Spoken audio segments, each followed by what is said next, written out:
me start, Admiral Giroir, with you. On test, I think tests are essential to get back to school, back to work, and for tests to really work, they have to be easily taken, quickly, there needs to be a quick response, and they need to be affordable. It seems to me that with the Shark Tank effort that members of this committee, particularly Senator Alexander and I, were involved in trying to encourage, looking at ideas that are out there. I think the Shark Tank has approved at least 16 different tests now. In your testimony, you mentioned that a significant number of these tests were point-of-care response tests. What should we expect in October or this month? But let's talk about, I've been told in October we could reach 100 million tests between the Shark Tank and Abbott alone. Is that a number that you think is close to right? Yes, sir, and thank you for the question, and thank you for the support of the Shark Tank and all of the NIH efforts. We've seen just a tremendous blending of programs at DARPA, at NIH, at CDC, at BARDA, in my office with the Defense Production Act, all coming together, and we do meet every week to put these together in a very cogent, synergistic way. Yes, in October, and again, these are conservative estimates based on what we know has EUAs and what we know the manufacturing will be.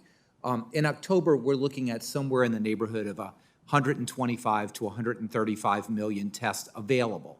That does not mean that 125 to 135 million tests will be done, but these will be easily and readily available.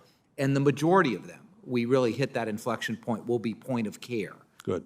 Many of them will be the binacs that we talked about that will be made at approximately 48 to 50 million per month.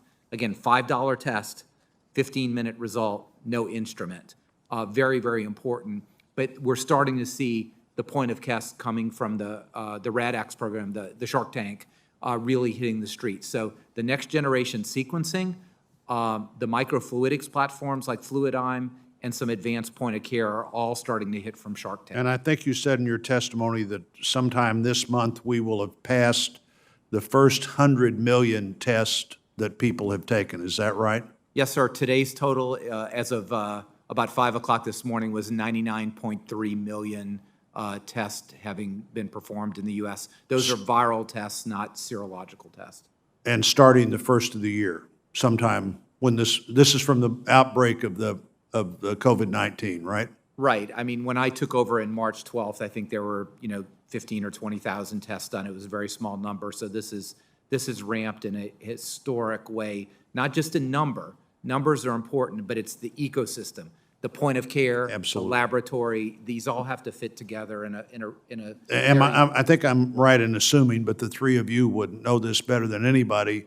If you take a test and you don't get a result for 3 days or 5 days or 7 days, you find out a data point and you find out for that individual the problem they have, but you've generally done nothing to tell them that they could be spreading this disease. Is that correct?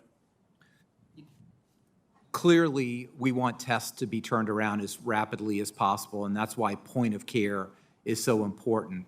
The issue with most point-of-care tests is they're not as, quote, good, sensitive, and specific as the very important laboratory test. Now, everybody's making progress, but you are right. We want rapid turnarounds. And because we have more point-of-care tests and because we're doing more in the nursing homes that way, for the major referral labs that had such an issue with turnaround times, our average turnaround time for Quest, LabCorp, et cetera, this month is 1.49 days. So that has been improved dramatically because of expansion of their capability, but also the insertion of point-of-care tests. But again, that's the average. That averages out the point of care plus the test that averages all this down to 1 point.